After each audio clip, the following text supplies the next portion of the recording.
కర్మ సిద్ధాంతం. కర్మ సిద్ధాంతం ఎలా పనిచేస్తుందో చూడండి. కళ్ళు చెట్టు మీద ఉన్న పండును చూశాయి. మనసులో ఆశ పుట్టింది. కళ్ళు పండుని తెంపలేవు కదా, అందుకే కాళ్ళు వెళ్ళాయి చెట్టు దగ్గరకు పండును కోయటానికి. కాళ్ళు పండును కోయలేవు కాబట్టి చేతులు పండును కోసాయి. చేతులు పండును తినలేవు కాబట్టి నోరు తినేసింది. మరి ఆ పండు కడుపులోకి వెళ్ళింది. ఇప్పుడు చూడండి, ఎవరు చూశారో వాళ్ళు వెళ్ళలేదు, ఎవరు వెళ్ళారో వాళ్ళు తెంపలేదు, ఎవరు తెంపారో వాళ్ళు తినలేదు, ఎవరు తిన్నారో వాళ్ళు ఉంచుకోలేదు. ఎందుకంటే అది కడుపులోకి వెళ్ళింది.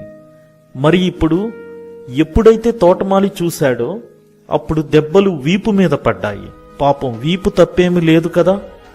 కాని ఎప్పుడైతే దెబ్బలు వీపు మీద పడ్డాయో అప్పుడు కళ్ళ నుండి కన్నీళ్లు వచ్చాయి. కళ్ళ నుండి ఎందుకంటే అందరికంటే ముందు పండును చూసింది కళ్ళు కాబట్టి. కర్మ సిద్ధాంతం అంటే ఇదే. మన కళ్ళు మొదట చెట్టు మీద ఉన్న పండును చూశాయి. ఆ తర్వాత లాస్ట్లో కళ్ళ నుండి కన్నీళ్లు మనకు వచ్చాయి. ఇది కర్మ సిద్ధాంతం అంటే.